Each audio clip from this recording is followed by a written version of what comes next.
en YouTube. Bueno, Baruch Hashem, ya entramos en YouTube. Esta noche vamos a estudiar sobre Kabbalah y el Éxodo. Vamos a seguir con la serie de Éxodo. Estábamos en la versión 17. Hoy vamos a tratar sobre la huida a Egipto y es un tema muy interesante. Yo sé que les va a gustar bastante. Ustedes saben que la Kabbalah aquí la estamos aplicando dentro del marco de la Torá y en lo que tiene que ver con nuestro entendimiento, con nuestro corazón y nuestra cabeza, ¿no? Y yo creo que vamos a tener bastante buena información que nos va a ayudar a mirarnos a nosotros mismos, a entendernos y a echar para adelante, como dicen. ¿De acuerdo? Entonces, vamos a mirar en nuestras diapositivas, vamos a mirar un poquito para atrás, a ver, les paso la diapositiva. Ahí pues siempre van a tener el encabezamiento de las Sefirot y los 4 mundos, el mundo del Atzilut, el mundo de Beria, el mundo de Yetzirah y el mundo de Asía. El mundo de Asía es donde estamos nosotros. El mundo de Yetzirah es el siguiente. Y nuestra meta es lograr conocernos y irnos elevando, a conocer parte ya más secretos de los mundos, como decir, de esas capas, como ¿cómo se llama? Como la cebolla que tiene varias capas. Entonces eso es lo que estamos haciendo, ir subiendo de capas, ¿no? Las 4 capas que la entendemos desde el punto de vista cabalístico para lograr penetrar a los secretos de la divinidad. Entonces, pero pues se necesita es ir poco a poco. Y entonces decíamos en la clase anterior, hablábamos sobre la última plaga que fuera la de los primogénitos. Y decíamos que cuando el ángel de la muerte destruye a los primogénitos, el enlace con Egipto, es decir, ese vínculo que teníamos con Egipto, entendiéndolo con el pecado, con las malas acciones, con el Yeser Hará, con la mala inclinación, con el deseo siempre de hacer lo malo, se rompe, ¿no es cierto? Allí los primogénitos tienen un indicativo muy fuerte. Y entonces ya los israelitas pues se alistan para ir tomando lo que le corresponde y salir de Egipto. Entonces decíamos que a nivel individual esa libertad comienza a nivel individual. Esta libertad inicial es solo el comienzo, ¿ya? Pues mientras el cuerpo había sido sometido a la esclavitud de Faraón, ¿sí? La psiquis, que representa a los hijos de Israel, es en este momento, sigue siendo una chusma, ¿no? Tribus ahí, pero revolcadas, porque no tienen ni idea de liberación ni nada, ¿sí? Moisés llega allá y está tratando de presentarles un plan. Al principio no le creen, y hoy vamos a conocer un poquitico más historias referentes a ese aspecto. Pero es una masa de gente desorganizada. Aún así, pues se le vinculan gente que no son de las tribus de Israel. Y como también aprendíamos, pues contrario a la idea que tenemos de que todas las almas que descendieron a Israel, pues yo sé que sabemos que hay muchos rabinos muy religiosos, digo en el sentido de muy místicos, que para ellos pues entienden que todas las almas judías salieron de Egipto, y no, realmente hay un consenso general en que no todo el pueblo de Israel salió de Egipto. Mucho pueblo quedó atrapado en Egipto, no les interesó salir. De plano, pues al salir también conocemos que muchos quisieron regresarse, ¿de acuerdo? Entonces, cuando ya tenemos una idea de quién es ese pueblo que está saliendo, que no tiene mucha organización, salvo que están bajo la dirección de Moisés y Aarón, Moshe y Aarón. Entonces, es un pueblo, una organización sin disciplina, y por lo tanto, cualquier cosa que se vaya a hacer con ellos no va a ser instantáneo. ¿Por qué? Porque ellos van a tener que aprender, ¿sí? Como aprender, por ejemplo, lo que Moisés aprendió en 40 años en el desierto. A él le tocó 40 años estudiar, estar bajo la supervisión del Eterno del cielo para prepararse para la tarea que él tenía que hacer. Por lo tanto, el pueblo también que estaba en esclavitud pues ya tenía también el que aprender cómo comportarse en la libertad. Un pueblo que sale de la esclavitud sin tener noción de lo que es la libertad, pues realmente le va a tocar que aprender cómo es el manejo de la libertad. ¿Por qué? Porque solamente ha visto la esclavitud. Y muchas generaciones pasaron ahí en Egipto, en donde nacieron y murieron ahí en Egipto, y otros que nacieron, pero lo único que conocían era Egipto y la esclavitud de Egipto. Entonces, esa parte animal no va a ser fácilmente dejada atrás, ¿no? No la podemos ignorar en ningún momento. ¿Por qué? Porque hay un shock, hay una fuerza que se estrella en contra mía, por ejemplo, al tomarme como elemento que está dejando Egipto. Entonces, dentro de mí voy a sufrir un proceso, y un proceso que me va a costar caro, me va a costar dolor también, me va a costar lágrimas. Entonces, ya seguimos, ya esta es la parte en que nos habíamos quedado la clase anterior. Y decíamos que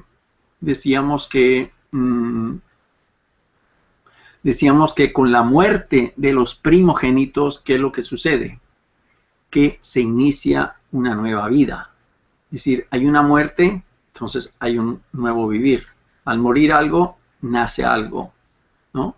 Entonces la muerte de los primogénitos nos está indicando que ya murió algo para renacer algo. Entonces la cena de Pesaj, esa cena que celebramos, pues también eso es muy significativo. ¿Por qué?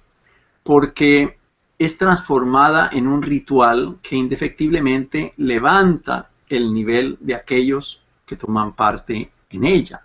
De ahí la importancia de poder nosotros celebrar el Seder de Pesaj. ¿Por qué? Porque al celebrarlo vamos a estar creyendo en algo que ocurrió hace muchos años, que ha venido de generación en generación, pero que al mismo tiempo nos va a abrir las puertas de algo secreto, algo que no teníamos ni idea. Yo creo que algunos de los que han celebrado el Seder de Pesaj por la primera vez han experimentado lo que es ese momentum tan especial, tan agradable, tan delicioso, de sentirse uno haciendo algo que nuestras generaciones de hace 3.500 años lo han estado haciendo. Y eso es muy importante, porque a nivel espiritual, a nivel místico, a nivel cabalístico, pues eso nos va a traer a nosotros muchísima ventaja, ¿ya? Y entonces, ¿qué es lo que encontramos? Que no solamente debemos tener en cuenta el evento de la muerte como tal, la muerte de los primogénitos, que sabemos que hay una muerte, se encuentra lo opuesto, que es una especie de resurrección o una nueva vida, mejor por llamarlo de esa manera, ¿ya? Y se debe recordar por el evento del ángel de la muerte, que fue el que pasó por las casas, y a las que vio la sangre, pues no hizo nada, pasó de largo, por eso sí se pasó sobre. Y con los que no encontró sangre, pues miró allí a ver si había algún primogénito y fue sacrificado ese primogénito. Pero eso lo que está, vuelvo y repito, lo que está indicando es el comienzo de una nueva generación, ¿ya? Eso es básicamente el mensaje que nos está dando, ¿ya? Y sobre eso es lo que vamos nosotros a tratar esta noche.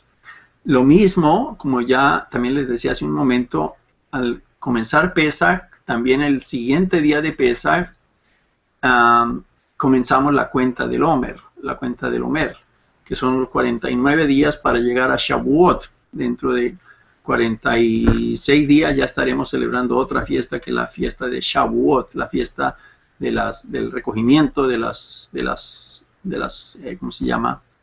De la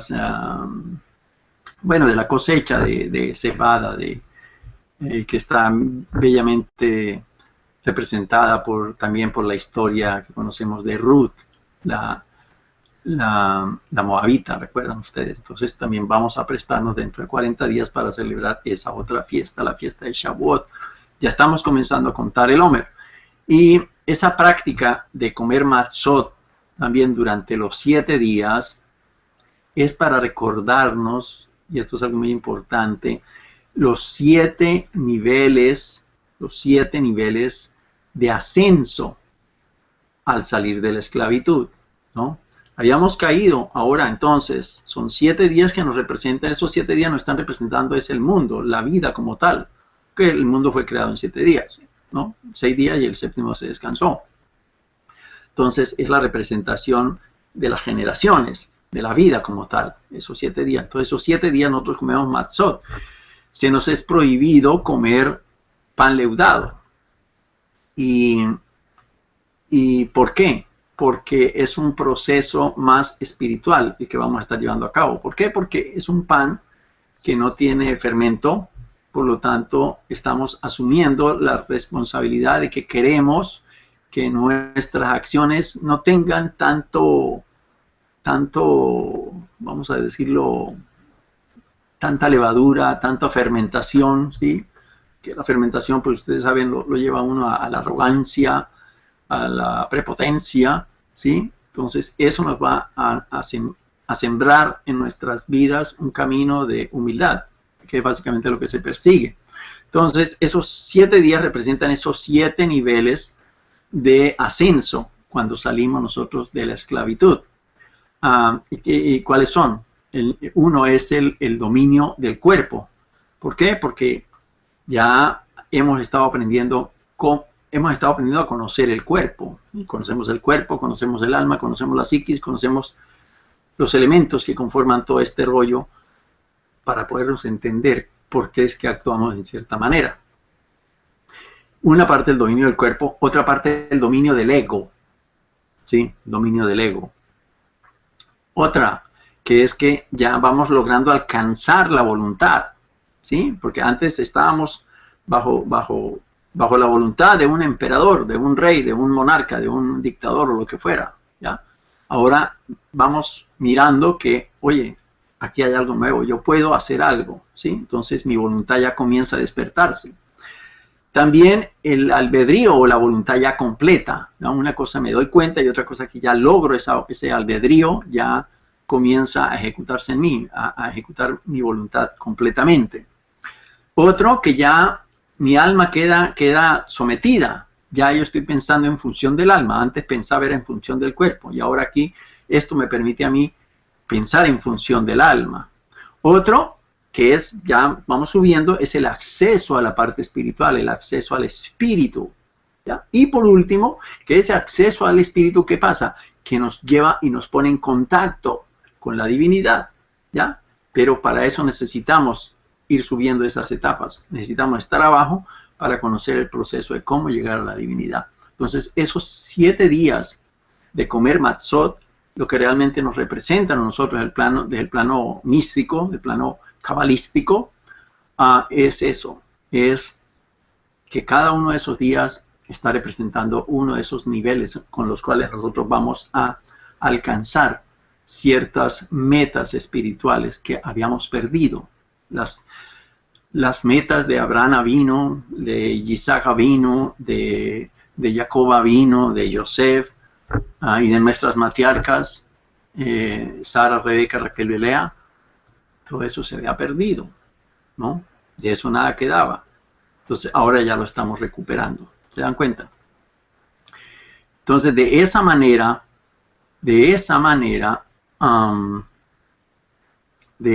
entonces es la importancia de por qué celebrar Pesaj. ¿Se dan cuenta ustedes todo lo que tiene metido, involucrado, que seguramente no lo habíamos podido notar? Simplemente lo estamos haciendo como un rito, como, ok, vamos a comer matzot y celebrar una fiesta y contar una historia y las copas y todo ese rollo, pero en el fondo esto tiene una información mucho más profunda que la que nos trata a nosotros de mostrar nuestros sabios, nuestros entendidos en Kabbalah, ¿de acuerdo?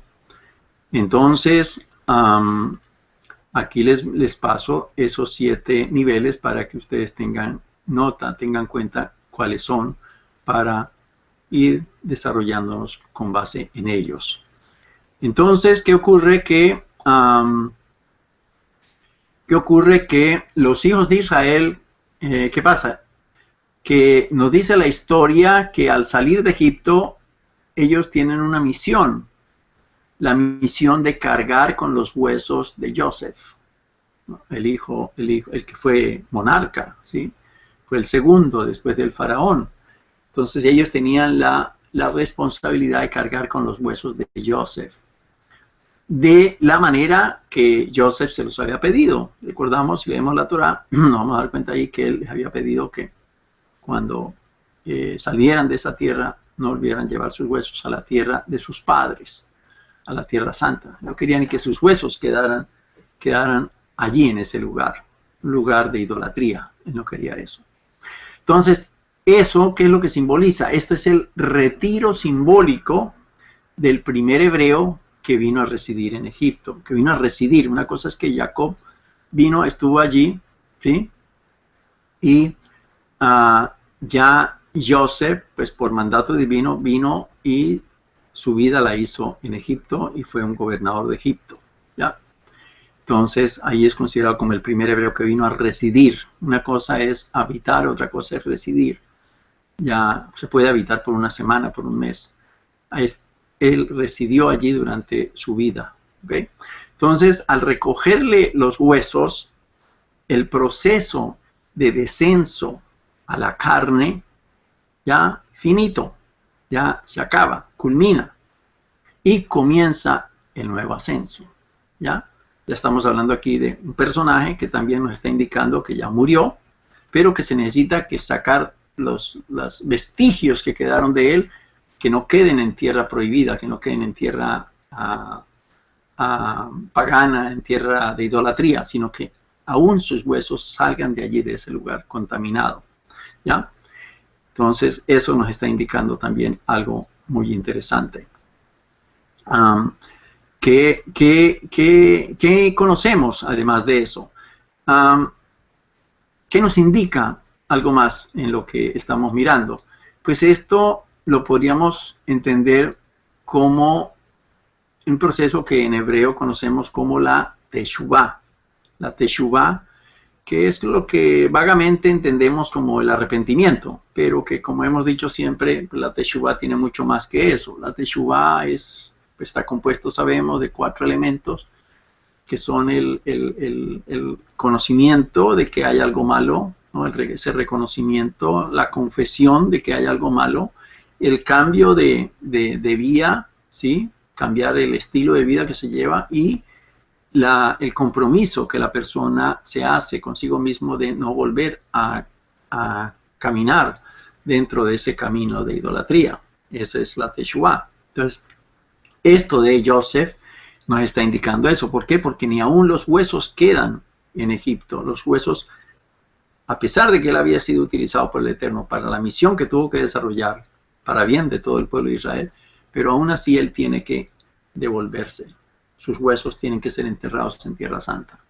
Debemos recordar que nuestra tradición, y algo aquí muy interesante que quiero yo que ustedes también consideren, nuestra tradición nos dice algo que es muy, muy, muy bonito, en algunas ocasiones se los he compartido, que un suceso muy grande que tuvo ocurrencia poco antes del evento del Éxodo con Moisés. Es decir, hubo otro Éxodo, ¿sí? Hubo otro Éxodo. ¿Y qué es lo que nos cuenta a nosotros la tradición? La tradición nos dice que miembros de la tribu, ¿de cuál tribu? A ver, les hago la pregunta, para hacerlo un poquito movido. ¿De cuál tribu tuvo un éxodo primero que el éxodo de Moisés? A ver, porque ya esto lo hemos estudiado en algunas ocasiones, ¿no es cierto? ¿Ya? Efraín. Correcto. Entonces, Max y Ruth, perfecto. Los efraimitas, los descendientes de la tribu de Efraín. Recordemos quién es Efraín. Ustedes saben quién es Efraín, ¿no es cierto? Miembros de la tribu de Efraín, ellos trataron de escapar de Egipto hacia la tierra santa, hacia la tierra de Eres Kenán en ese momento, ¿sí? Por lo tanto, ¿qué conocemos? Pues Efraín es el primogénito de Joseph, ¿no es cierto? Imagínense ustedes, la alta sociedad de Egipto. Allí se levanta un líder de la tribu de Efraín, ¿ya? ¿Por qué? Porque siempre en momentos de opresión siempre va a haber un líder. hemos tenido muchos líderes a lo largo de toda la historia. Uno de ellos es Bar Kokhba, que fue identificado como un Mesías, que lo siguieron varios rabinos, rabino Akiva, un estudiante de él, el rabino Meir, y muchos otros rabinos creyeron que él era Mesías. Y así hemos tenido muchos Mesías, ¿no? También hubo un líder, como les digo, descendiente de la tribu de Efraín, que él dijo, no, de aquí tenemos que salir. Y entonces, pues él les expuso el plan a sus compañeros judíos, ¿sí? Y, ¿quién era él? Pues era una persona, también ellos habían sido criados en la realeza. ¿Por qué? Porque eran descendientes, o por lo menos conocían parte de la realeza, o al menos años atrás habían sido sus primos, sus tíos, sus etcétera, habían tenido parte en las cosas del gobierno, del faraón, ¿no? Por haber sido descendientes de Joseph y de los hijos de Efraín. Entonces un líder de Efraín se toma la vocería y dice, vamos a salir de aquí. Entonces, él al tener ese carisma, ¿no?, que viene de la realeza, pues lo hace liderar una causa, ¿no? Y ese líder pretende sacar a Clal Israel, a las tribus de Israel, las pretende sacar de Misraim, de Egipto. Y él asume pues que el resto de las tribus lo iban a seguir, ¿no? Esa era la idea que él tenía. Pero ¿qué ocurre? ¿No? ¿Qué es lo que ocurre? Que al final, pues de todo, pues eso fue un tiempo que se llevó gestando toda esa operación. Solamente los descendientes, los hermanos de él, de la tribu de Efraín, fueron los que decidieron salir de Egipto, salir en el éxodo de Egipto. Entonces, ¿qué nos enseña esto? Eso fue un rotundo fracaso, ¿no? ¿Por qué? Pues porque no era el tiempo correcto todavía, ¿ya? Ni era la persona correcta, ideada para liderar semejante misión. Por eso Dios ya estaba trabajando con un hombre 40 años, ¿no? Seguramente estos muchachos, pues con muchas ganas, con mucho empuje, con mucho amor a Dios y mucho clamor a Dios, decidieron, no, es tiempo para nosotros. Ellos consideraron que ese era su tiempo, ¿ya? Y eso también nos enseña a nosotros mucho, ¿ya? ¿Por qué? Porque ellos pensaban, de acuerdo a la tradición nos dice que ellos pensaban que recibieron visiones divinas, ¿sí? A lo que decían, ¿no? Y que les estaba indicando que salieran de allí. Entonces, a pesar de todo eso, su propia tribu lo siguió al desierto y cargando con ellos, pues, dinero, porque ellos tenían dinero, y armas. Se fueron armados y con plata, ¿no? ¿Con plata para qué? Pues porque una parte, pues, eran ricos. Tenían suficiente dinero. Y por otro lado, pues porque esperaban con ese dinero comprar alimentos en el desierto donde fueron a llegar, ¿no? O si no, pues ahí tenían las armas también, ¿no? Si no lo puedo comprar con dinero, pues con las armas. Y entonces, ¿qué pasó? Que cuando ellos salen, ¿sí? Fueron bastantes que salieron.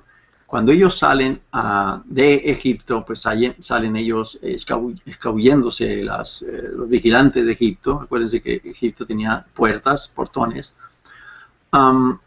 Entonces, ellos escapan y salen rumbo a Israel por el camino que supuestamente conocían, que era bordeando el mar, ¿sí? Bordeando el mar, ¿ya?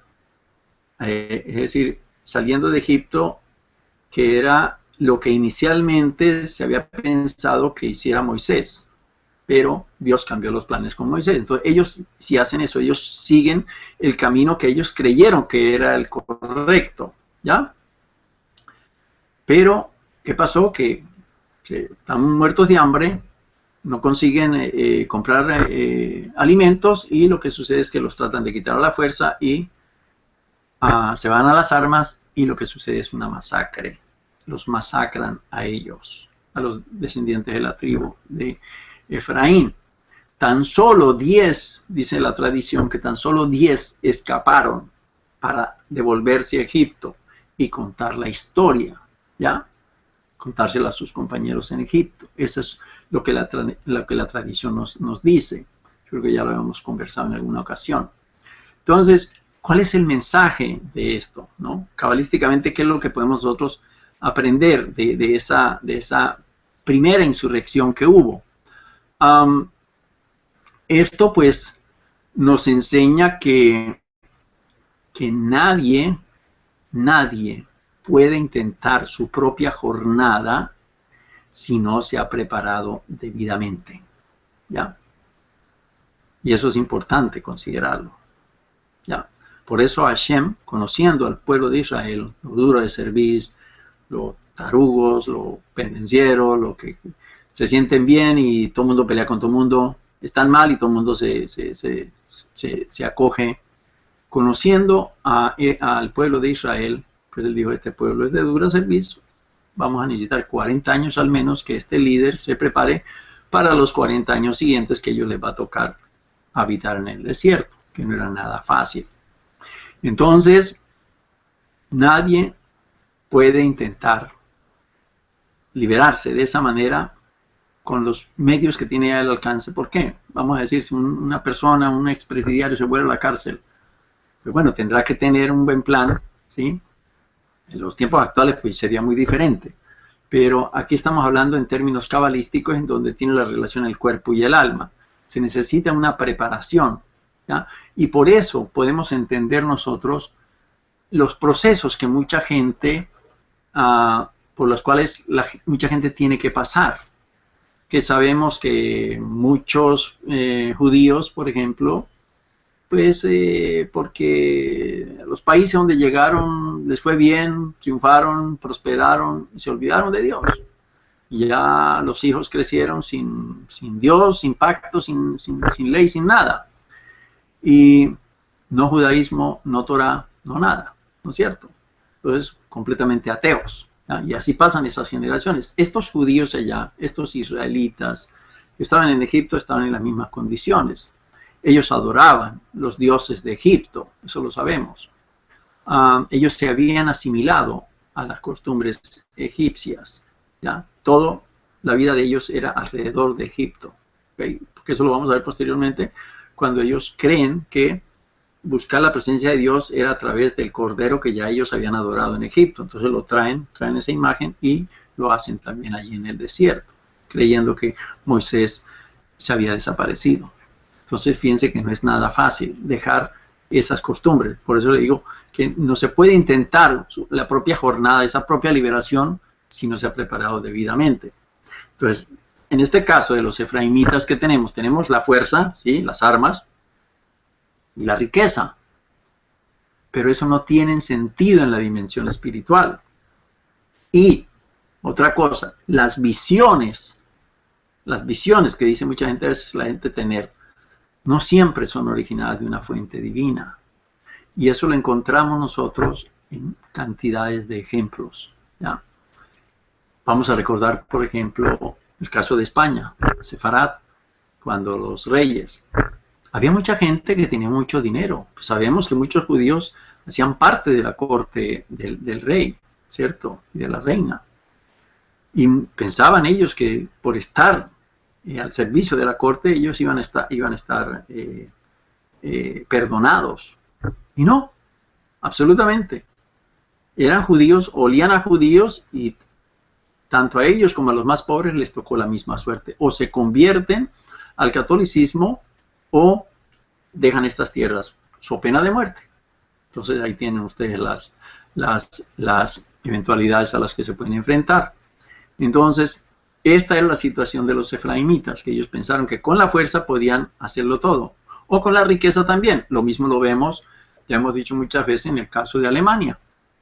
En el caso de Alemania, pues vemos nosotros en muchas gráficas, en muchas fotografías, mucha gente salvando sus abrigos de bisón, bien caros, ¿sí? Maletas caras, otras unas cajitas de los pobres, pero la gente tratando de rescatar sus joyas y sus pertenencias muy valiosas, y a la hora de la verdad, pues eso de nada les sirvió, ¿ya? ¿Por qué? Porque eso lo separaron, se lo robaron, y esas personas que creyeron que con su riqueza iban a iban a tener un pasaje especial, pues tuvieron el mismo pasaje que tuvieron todos los judíos, ¿ya? Eso es parte de lo que se origina con esta enseñanza. Además, algo que es muy importante y es que eso de andar de visiones es muy delicado. Y lo sabemos por muchas de los ejemplos que hemos tenido dentro del cristianismo, en donde se han levantado muchos líderes cristianos que dicen ellos tener visiones de Dios. Yo no digo que no puedan tener visiones de Dios, no me lo vayan a interpretar. ¿Por qué? Porque conocemos que había gente que no eran judíos que tenían visiones de Dios. El caso de Bilam o Balaam. Él era un profeta de las naciones. Dios le hablaba a él. Y Dios le habló a él. La Torah lo tiene registrado que Dios le habló a él, ¿no? Por lo tanto, él conocía, a Bilam conocía a Dios y Dios, Hashem, conocía a Bilam, ¿ya? Eso no nos quepa duda.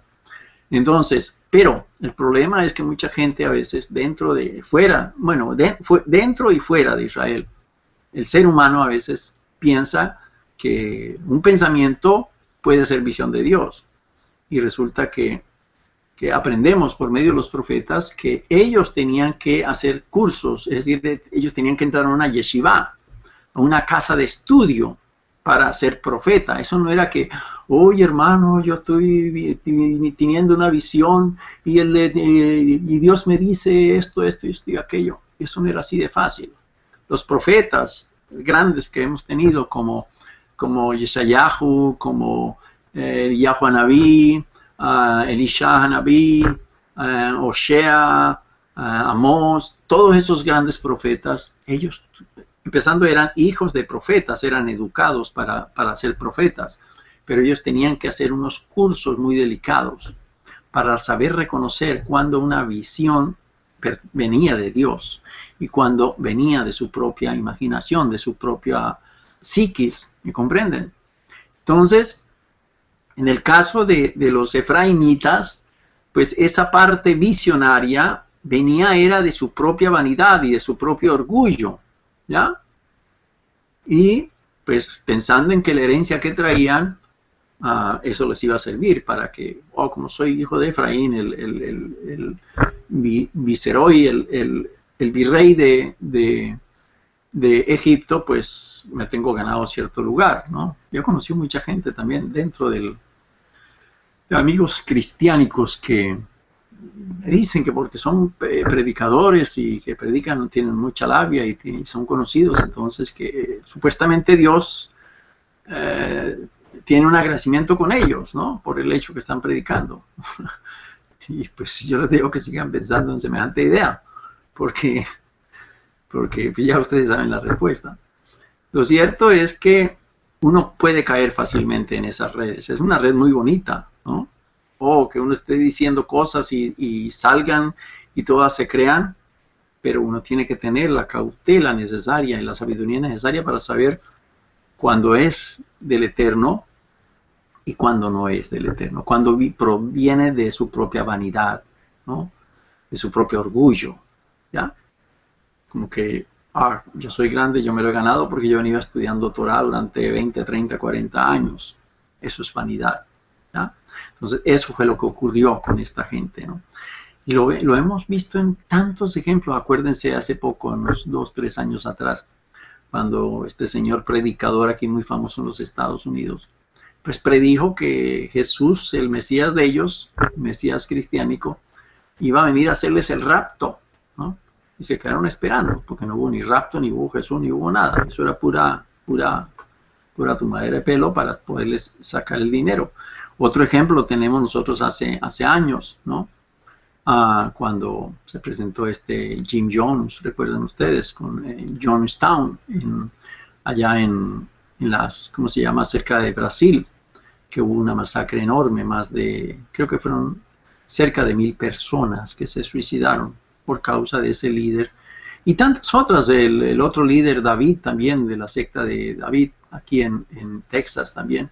Es decir, eso ha habido muchísima gente. ¿Por qué? Porque creen en las visiones propias de su propia vanidad, ¿no? Y eso también lo vemos en el pueblo de Israel, cuando gobiernan los reyes, tanto los reyes del norte como del sur, básicamente los reyes del norte de Israel como reino, pues ahí vemos que ellos también tenían sus propios profetas, pero que eran profetas falsos, profetas mentirosos. Entonces, todo eso proviene es de la propia vanidad de la persona. Entonces, ¿qué es lo que vemos aquí nosotros? Que la ruta, ¿sí? La ruta más corta que esta gente aprovechó, pues, ¿qué nos está indicando? Que no necesariamente era la correcta. De mucha gente pretende venir, vale decir, al judaísmo, y no, yo quiero ya convertirme al judaísmo, porque mi alma arde por el judaísmo, quiero hacer todo, y ya se mandan a hacer la circuncisión, y comienzan pues a mostrar un arrebato enorme con el judaísmo, pero todo lo quieren rápido.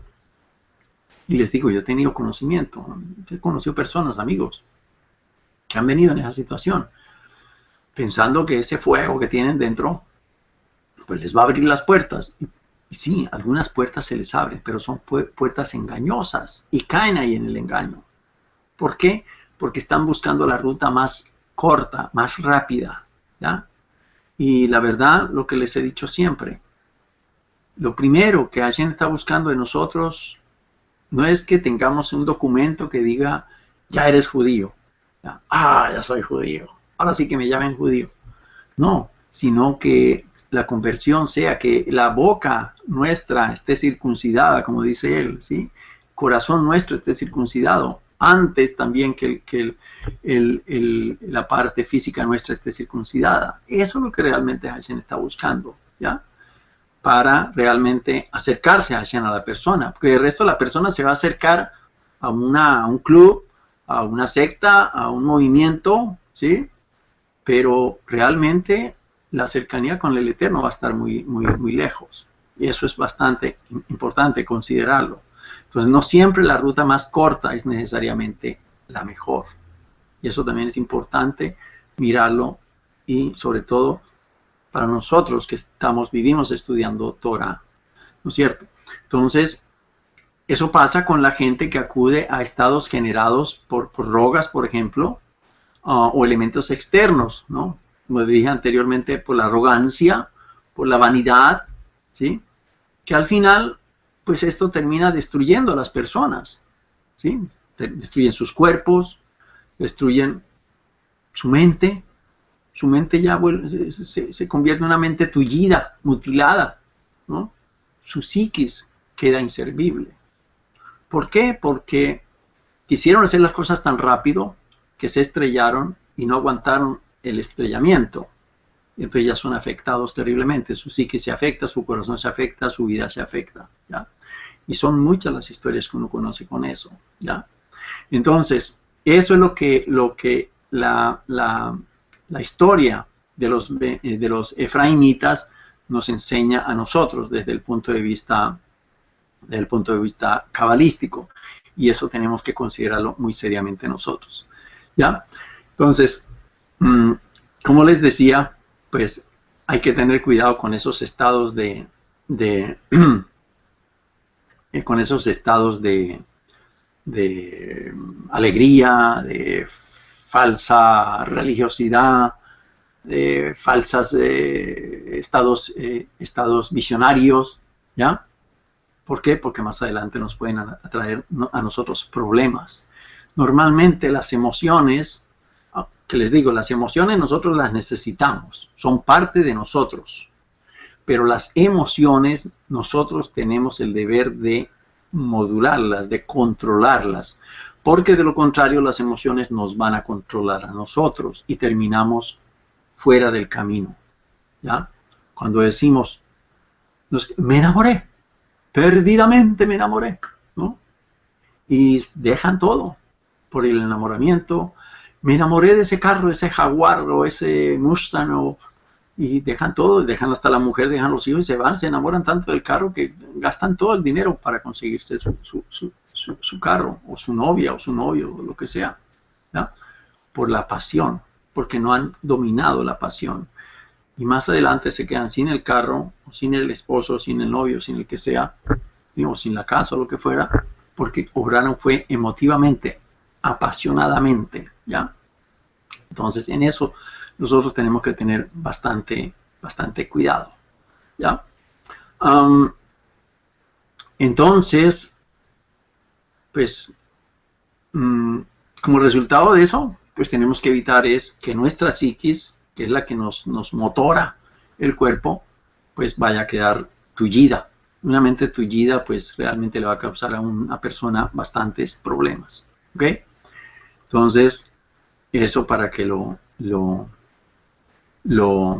ahí están viendo ustedes, por ejemplo, una gráfica que fue la masacre que hubo en Johnstown, allá en ¿cómo se llama? Esos tres, ¿cómo se llaman esos tres? No son protectorados, pero sí eran las Antillas holandesas. ¿Eran qué? Las Antillas holandesas, las Antillas francesas y las británicas, creo que era. Entonces, en una de estas, Johnstown era la ciudad donde fue este predicador americano, que era de Carolina, y conquistó un resto de gente, más de 1000 personas, algunos se salvaron, se murió también allí un representante, un senador, un representante de aquí de los Estados Unidos que fue a investigar y no lo dejaron salir y ya también lo mataron. Entonces fue un caso bastante lamentable, que hubo más de 800 muertos, niños y familias enteras se envenenaron por seguir a este líder, ¿no? Eso porque comienzan a decir visiones, ¿no? Salir visiones de su propia vanidad. Eso es lo que yo me estoy refiriendo, ¿ya? Entonces, por esa razón fue que a Moisés, a Moshe, se le ordenó tomar la ruta, no la ruta más fácil, más rápida, sino la más larga, y así evitar que los israelitas entraran en pánico. Ya ellos conocían la historia que había ocurrido con los ebrahimitas, pues al subir ellos por la ruta más corta, pues ellos iban a tener el recuerdo. Oye, nos contaron que por aquí vinieron los hermanos nuestros de la tribu de Efraín, y va y nos pase lo mismo, ¿no? Entonces, por ese temor, ¿sí? Por ese susto, por ese miedo, fue que Hashem decidió decirle a Moisés, oye, ¿sabes qué? No vayas a coger la ruta más corta, porque esta gente se va a asustar y ahí sí no van a tener inconveniente en regresarse. Les va a cundir el pánico, ¿ya? Y se van a regresar. Entonces, la insinuación cruda de los conflictos por venir podrían disuadir a la gente que todavía creía, que todavía sentía y que todavía actuaba como esclavo. Acordemos, son esclavos que están saliendo de la esclavitud, pero todavía siguen siendo esclavos. Esclavos en la cabeza. Se han liberado físicamente, ¿ya? Porque salieron de las portones de Egipto, pero su mente, su psique, su corazón todavía seguía siendo esclava de Egipto. Y ese era el proceso que ellos tenían que limpiar en el desierto, ¿ya? No era en una ciudad, era en un desierto, a la presencia, o con la presencia del Eterno, que era quien los iba a ayudar, ¿ya? Entonces, por eso fue que se le indicó a Moisés que cogiera la ruta más larga para que esta gente no fuera y conquistar a los otros compañeros, como lo vamos a ver en los viajes, que comienzan unas lenguas allí viperinas a conquistar a los otros, a quejarse y a estar en contra de Moisés. Todo era malo. ¿Y por qué? Porque no querían aceptar. Ellos preferían seguir en la esclavitud de Egipto antes de la libertad que se les estaba, perdón, que se les estaba mostrando, ¿ya? Perdón. Y entonces, ¿qué sigue ocurriendo? Que después de 430 años, ¿qué es lo que ocurre con unas generaciones de esas? Pues hagamos cuenta nosotros, por ejemplo, ¿cuántos años tenemos nosotros después del descubrimiento de las Américas? Año 1490, vamos a decir 1500. Estamos en el 2000, 500 años, ¿no es cierto? Pues más o menos estamos hablando en términos relativos, ¿no? ¿qué noción, vamos a decir, qué noción pueden tener millones de católicos que perdieron su identidad judía porque fueron expulsados de España, ¿no? Están haciendo las costumbres católicas, cristiánicas, van a la misa, muchas se consideran pues beatos, es decir, entregados totalmente al paganismo, a la idolatría, ¿ya? Entonces, fíjense ustedes que el reflejo aquí es similar. Entonces es más o menos la misma semblanza, valga la redundancia, entre los descendientes de Sefarad y los descendientes de los israelitas que están saliendo de Egipto. Ya son un proceso. La mente de ellos estaba esclavizada a Egipto. Las ideas, el Dios de ellos era los dioses egipcios. ¿Me comprenden? Entonces, está completamente inmerso en esa filosofía, en esa cultura. ¿Ya? Contrariamente a lo esperado, con el crecimiento de las tribus, ¿sí? Porque comienzan, la Torah nos dice que ellos comienzan a agrandarse, ¿sí? Comienza a crecer la población y se forma una gran multitud. Recuerden usted que el faraón nos dice que oigan, esta gente está creciendo mucho, vamos a ponerles trabajos difíciles porque no vaya y sea que se unan a nuestros enemigos y nos hagan la guerra, ¿recuerdan? Entonces es una gran multitud, es decir, están superando a los egipcios. Pero ¿qué pasa? El faraón lo veía como una fuerza amenazadora para consigo. Pero, ¿qué pasaba dentro del seno de los judíos? Es decir, ese sentido familiar había sido socavado. ¿Por qué? La competencia, la rivalidad, la envidia, la desunión, la división, ¿sí? Cada uno tiraba era por su lado. Eso era lo que estaba ocurriendo. Entonces era un pueblo difícil de manejar. Por eso entender la tarea de Moshe Rabbeinu no es nada fácil. Por lo difícil que le tocó a él tratar. Vamos a decir que un Moisés hoy día aparezca y se vaya para México y comience a recorrer México, Guatemala, Costa Rica, Honduras, Nicaragua, Salvador, Panamá, Colombia, Venezuela, Perú, y en donde se fueron regadas todas esas familias que salieron de España, por ejemplo. ¿Qué trabajo tendría Moisés? Vemos en México pues la idolatría tan bárbara que hay, lo mismo que cualquier país hispanoamericano, ¿no? No vamos a seguirlo nombrando porque todos tienen sus santos de devoción. Entonces, pónganse ustedes a pensar, ¿qué haría Moisés en México en este momento? Pues realmente muy poquitos le iban a creer, ¿no? ¿Se iban a aguantar? No, preferimos quedarnos aquí. No importa que el sueldo mínimo sea $200, pero aquí vivo bien. No se preocupe, déjeme aquí tranquilo, Moisés. Váyase con su música para otra parte, ¿verdad? Entonces, ahí podemos nosotros comprender la magnitud de la responsabilidad que estos dos hermanos tenían, ¿ya? ¿Por qué? Por esa rivalidad, por esa competencia que había entre ellos mismos. Falsa la idea de que estamos pensando que todo el pueblo de Israel vivía clamándole a Dios y todo esto. No, ya llegó un momento en que sí le clamaron a Dios, ya al final de toda la historia, ¿ya? Pero de todos esos años de esclavitud. Pero allí ya estaban ellos completamente asimilados. Es decir, mi ser está completamente inmerso en Egipto, en la esclavitud. Yo no quiero que nadie me venga a hablar a mí del espíritu, no quiero que nadie me venga a hablar a mí de adorar al único Dios, creador del universo, ¿no?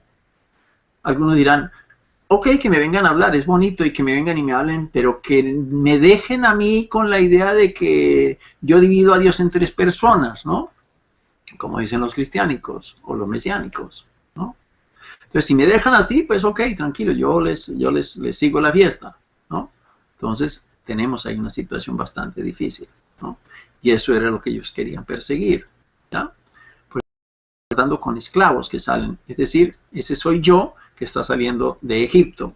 Mi esclavitud no la puedo dejar del día a la noche, de la noche a la mañana, por mucho que salga yo y que vea que los primogénitos murieron, que las plagas que sucedieron, me voy a dar cuenta que me va a costar a mí caro. Me va a costar a mí caro y el camino rápido no va a ser la solución para mi vida. Muchos se van a regresar, Y efectivamente muchos se regresan, ¿ya? La tradición nuestra nos dice que muchos se regresaron, ¿no? Cuando comenzaron a pelear con Moisés, muchos decidieron tirar la toalla, ¿ok? Entonces, en eso tenemos nosotros que tener esa realidad, ¿no? Que quisiéramos creer que todo nuestro pueblo, santo y glorioso, que salió de Egipto, pero no fue así, ¿ok? Y lo hemos repetido en la historia, en Sefarad, lo hemos repetido en Alemania con el Holocausto y así. Es decir, son repeticiones de la misma historia. ¿De acuerdo? Entonces, a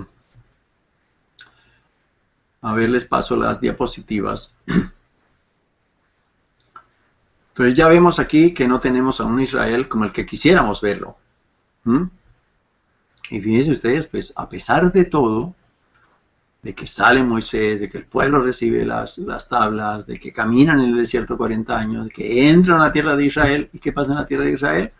Pues duran un poco mientras dura la fiesta, y después que termina la fiesta, todo el mundo comenzó a hacer su fiesta individual, y comienzan a buscar otra vez la idolatría. Y ese es el ser humano, ese somos nosotros, cada uno. ¿Ya? ¿Qué es lo que nos enseña todo esto?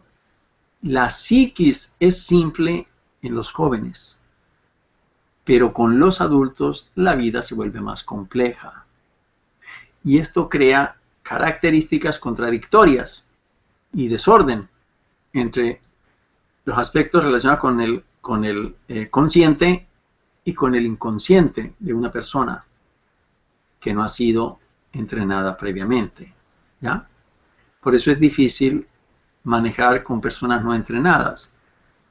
Para uno, está uno tratando de compartir lo poco que uno va aprendiendo y enseñarlos a otros, pues tampoco le es nada fácil. Uno quisiera que las enseñanzas que uno comparte pudieran ser recibidas en un todo, pero uno tiene también inconvenientes con muchas personas que les está uno enseñando y resulta que saltan como las cabras, se van por otro lado, lo abandonan a uno, al cabo del tiempo, 6 meses, 1 año después, no, usted tenía razón, ¿no? Pero me tocó quemar toda esta parte de la historia que no quería yo reconocer, me tocó quemarla por fuera. Entonces, esas historias, como les digo, se viven repitiendo, ¿ya? Y esa es la contradicción entre el consciente y el inconsciente de cada una de las personas, y por eso es el entrenamiento que tenemos que hacer. Por eso la Torá se encarga de entrenarnos.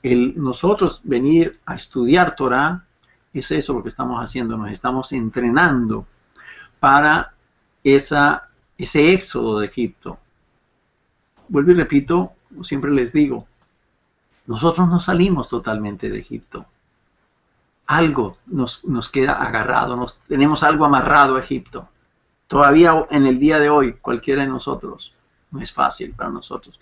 Y puedo hablar de cualquier judío muy sadik, pero algo hay por ahí que lo ata a uno. Ya sea, de pronto a veces he conocido a muchos sadikim, judíos tremendos, ¿sí? Jajamim, en donde la atadura de esa pasión por el dinero pues los sucumbe y cometen errores, ¿sí? Y si se descuida uno, pues uno también puede caer en eso. Entonces, no es nada fácil. De Egipto estamos saliendo todos los días, ¿ya? Y por eso es que comemos esos 7 días matzot, para enseñarnos a que cada día, cada semana, cada año que estamos transegando en este mundo, es un día, es una semana, es un año de esfuerzo de salir de acciones negativas que hay dentro de nosotros, ¿no? No es que venga una persona, que un redentor, y que si venga el Mashiach y se siente en Jerusalén allá y se construye el templo, y que ese Mashiach yo voy a ir y me va a poner las manos sobre la cabeza y el Yahu y Raka Mandaka y te saqué ya los demonios. No, los demonios los tengo que sacar yo de mi ser, ¿no? Entonces esas malas actitudes mías, soy yo el encargado de sacarlas. Nadie me las va a poder sacar. ¿Por qué? Porque entonces estaríamos contrariando el libre albedrío que Hashem nos dio a cada uno de nosotros, ¿ya? Y eso es lo que mucha gente de las religiones cristiánicas, mesiánicas, y etcétera, pues tienen que tratar de comprenderlo, que por más que se esfuercen, por más que lloren y sientan, ay, qué rico sentí cuando ese pastor o ese predicador vino y me puso las manos encima, que me tiró al suelo o comenzó a tener ahí como movimientos raros, así como epilépticos. Y eso fue porque la unción le llegó. Eso es absolutamente falso. Son manifestaciones internas de la persona, son emociones, son pasiones. ¿Por qué? Porque cualquier vicio que tenga la persona, es la persona misma la que tiene que trabajar con ese vicio, con esa mala inclinación, que esa mala inclinación está en nosotros, ¿ya? Por eso digo, por ejemplo, en el caso de los homosexuales, pues los seres humanos tenemos la mitad de genes de la madre y la mitad de genes del padre. Entonces salimos como varones, ok, pero de pronto alguno puede tener una tendencia a irse hacia algún lado. ¿Qué tiene que ser la persona? No, es que nació, mi alma nació en un cuerpo diferente. Eso es falso.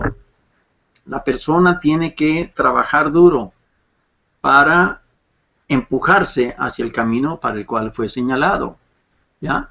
No hay otra explicación. Eso no es ni ninguna enfermedad, ni mucho menos, no. Eso es trabajar con el Yeser Hara y con el Yeser Hatov.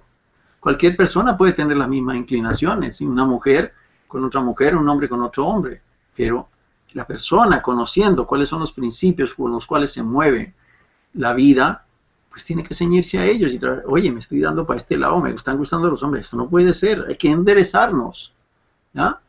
Porque no hay otra. Pero eso me toca a mí como ser humano, a mí independientemente. No que alguien venga y ponga las manos en mí y me dice que echo fuera el espíritu de homosexualismo. Y eso es falso, eso es engaño. Eso son visiones de vanidad, como les estaba diciendo yo. ¿Me comprenden? Entonces, por eso es que la persona tiene que ser entrenada para esa liberación de Egipto, para esa redención de Egipto, ¿ya? ¿Qué ocurre enseguida? ¿Qué ocurre enseguida? Que el pueblo de Israel sale de Egipto y entonces acampan entre los límites del desierto. Acampan en Etam. Etam significa la frontera con el mar, la frontera del mar.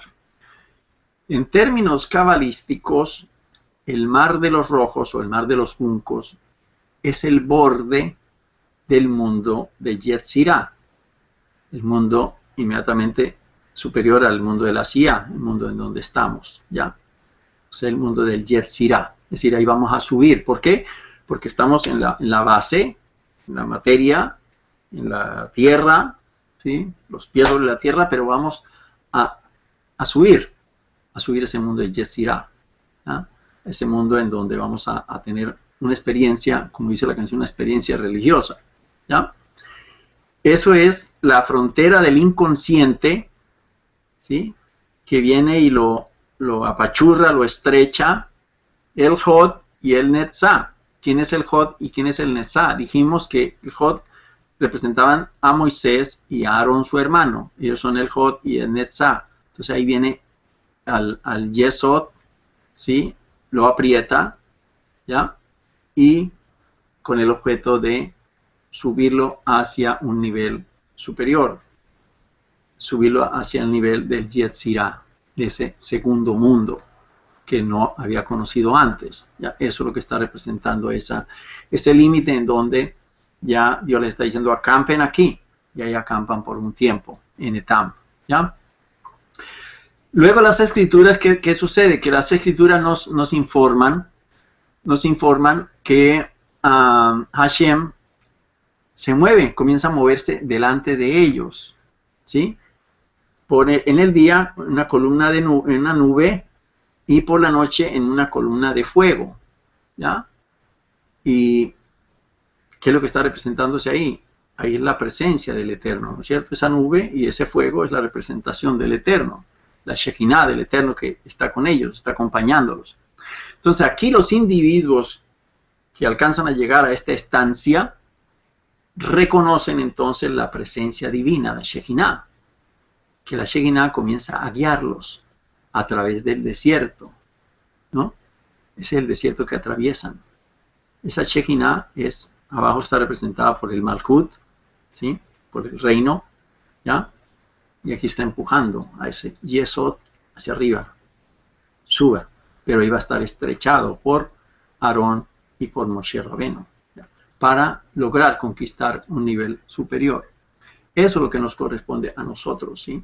Estamos saliendo de Egipto, pero nos toca que comenzar a valorar las posiciones, los lugares en donde Hashem nos está llevando, a sabiendas de que Hashem está ahí con nosotros. Está la nube y está el fuego. ¿Ok? Entonces, ¿qué ocurre mientras tanto? Ah, terrible. Terrible. ¿Por qué? Porque la Escritura nos dice que Faraón no se quedó quieto, ¿no? Y no se queda quieto ¿en qué momento? En el momento en que los israelitas tienen enfrente que el mar. ¿Sí? No hay salida. No puedo cruzar el mar. Me ahogo, me voy a morir. Y si echo para atrás, pues el faraón se despertó y viene ya a cobrarme. Ya me vienen a pasar la factura. Entonces el faraón, ¿qué es lo que sabemos? Que se le endurece más el corazón. ¿Y ahora qué quiere él? Los voy a exterminar. Los voy a acabar. ¿Sí? ¿Quién dijo que yo tenía que haberlos dejado ir? ¿Cómo se me ocurrió a mí haberlos dejado ir? ¿Ya? Y sucede en un momento en que la situación la ven más grave. ¿Por qué? Porque no tienen salida. O echan para atrás o echan para adelante. Adelante tienen el mar. Imagínense ustedes. ¿Y qué nos enseña eso? ¿Qué nos indica eso? Que cuando nosotros estamos saliendo, estamos reconociendo, oye, me encontré con una persona que enseña Torah y me gustó cómo enseñaba Torah y esto es lo que yo estaba buscando. Pero esto es una advertencia. Esto es parte del proceso en que Faraón va a perseguirte. Faraón va a venir detrás de ti. Te va a cobrar porque saliste huyendo de sus dominios. Y él no te va a querer dejar ir. Es decir, tu Yetzer Hará no te va a dejar libre. Tu Yetzer Hará te va a tirar. No, oye, ¿cómo se te ocurre? Mira la vida loca que llevábamos. Mira, si es un hombre, las muchachitas, o el vicio, la cocaína, o robar dinero, o hacer trampas, o toda esa cosa, ¿no? Ahí Faraón no te va a dejar ir, ¿ya? Pero me están enseñando Torah, ¿qué hago? Ahora es un momento decisivo. ¿Creo o no creo? Sencillamente, tengo la respuesta, el mar o el polvo atrás. ¿Qué hago yo? ¿Cómo tengo que decidir? Entonces, ¿qué es eso? Esta es la respuesta de la psiquis al tomar la iniciativa. Esta acción destructiva del alma animal no es desconocida, eso sabemos que ocurre. Estoy comenzando a hacer algo bueno y comienzan a sucederme cosas negativas. ¿Por qué será? Oye, pero esto que estaba tan bonito y me comenzó y mire, se me dañó el negocio que tenía, me echaron del trabajo, tantas cosas negativas que comienzan a suceder. No se te haga extraño, eso es parte de ese proceso, ¿ya? Y así como ellos pasaron ese proceso, cada uno de nosotros lo hemos tenido que pasar. Nos ha tocado sufrir lágrimas, dolores, ¿sí? Engaños, traumatismos, de todo. Es parte de ese proceso, ¿ya? Por eso no se les haga extraño. Entonces, ¿qué nos indica eso? Nos indica que la pasión tiene su lado negativo y un poderoso deseo de matar que se advierte y es frustrado. Entonces, Faraón se viene con todo su ejército y el pánico cunde entre los israelitas. ¿Cuál es el reclamo que ellos le hacen? Tenemos ahí el mar, vamos a morir ahogados. Tenemos aquí detrás a Faraón y sus huestes. ¿No era más fácil que nos dejaran en Egipto? Prefiero yo vivir la esclavitud. ¿Para qué me trajeron a esto? Pues comienza uno otra vez a echar de para atrás. ¿ya? Qué bonita la enseñanza de Torah, decía yo hace una semana, pero no, ¿para qué esto? ¿Para qué me va a servir? No me sirve para nada, yo mejor me regreso porque ya me están cobrando la factura, ¿ya? Eso es lo que nos está diciendo esto. ¿Acaso no habían tumbas en Egipto para venirnos a enterrar aquí en un heladero de estos, donde no hay ni un alma siquiera que se asome, que le vengan a uno a poner una piedrita ahí, por aquí pasé yo, ¿no? Entonces, esa es la situación que se advierte. Se viene Faraón con toda su hueste, con toda su fuerza, ¿ya? ¿Por qué? Porque un alma se está reconociendo, está reviviendo.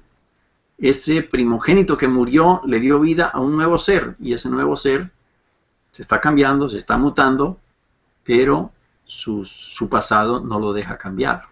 Y ese es el peligro al cual todos y cada uno de nosotros nos enfrentamos, ¿ya? Que el pasado siempre nos va a perseguir, ¿ya? Entonces, esas son el simbolismo de las tumbas que ellos hablan de que si no era bueno, mejor que las hubiéramos tenido en Egipto, ¿de acuerdo? Entonces, ¿qué es lo que quiere decir esto cabalísticamente? Las partes inferiores de la psiquis dicen, ¿no es esto lo que dijimos que ocurriría? Déjenme solo para servirle al cuerpo. No me vengan ya con más promesas, ¿sí? Que Dios te va a salvar, que Dios esto, que Dios aquello, que Dios lo otro. Eso olvídese, yo estoy contento con mi Dios, ese Dios trino, ese Dios, como le quieras llamar tú, ¿ya? Déjenme vivir ahí así con este estilo de vida que llevaba. ¿Para qué me vinieron a ustedes a engrupir la mente con ideas con que un solo Dios, ¿no?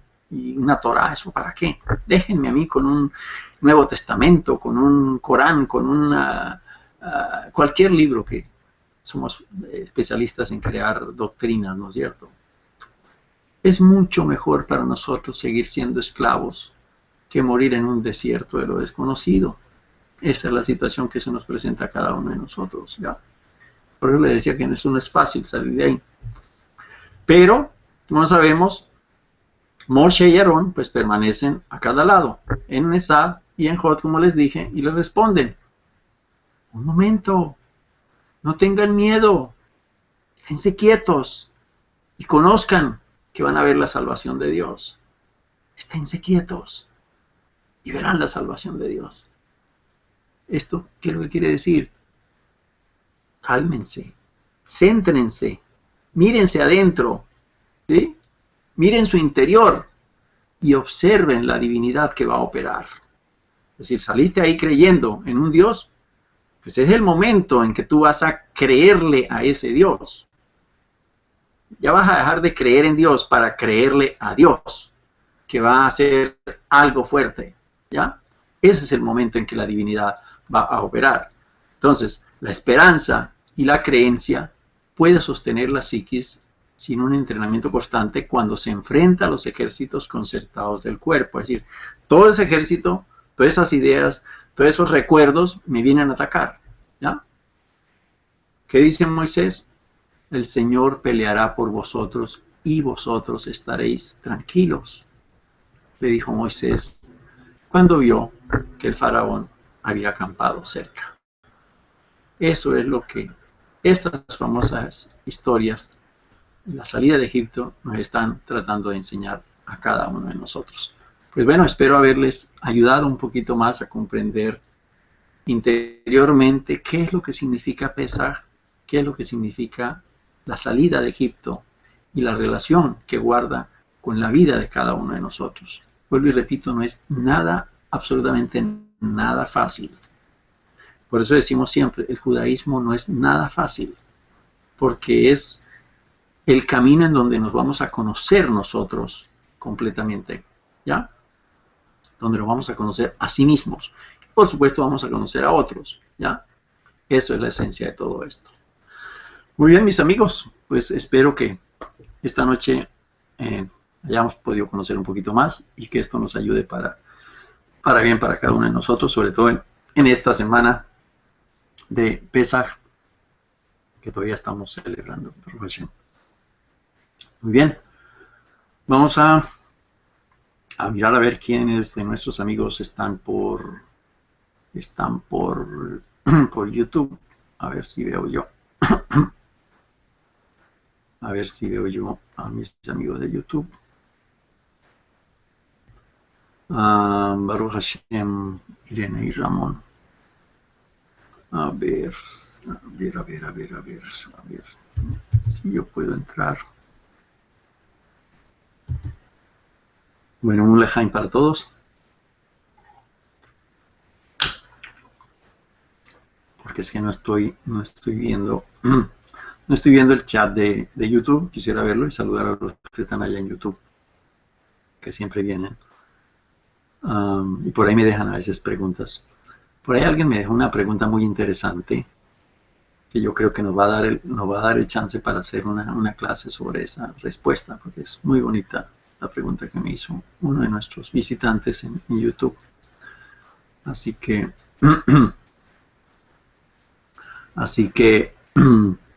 pues los animo a seguir pendientes de nuestras clases, porque siempre tenemos algo nuevo, ¿no? Algo novedoso para tratar. Bueno, no tenemos ninguna pregunta, ningún comentario. A ver, no veo ningún comentario en YouTube. Entonces vamos a despedirnos de nuestros amigos de YouTube. No sé si Gaby esté. Gaby en Chile, no la veo por ahí. Y Rothway también, Rothway. Otro que le gusta venir por acá. Bueno, por ahora una buena noche, una Yom Tov para Yom Tov, no, perdón, que sigan teniendo una buena semana de Pesaj y los espero el próximo jueves, Dios mediante, con un análisis más que hagamos sobre la Torah o algún tema en particular, pero básicamente que vaya a tener relación con esta semana de Pesaj. Mis amigos de YouTube, buenas noches.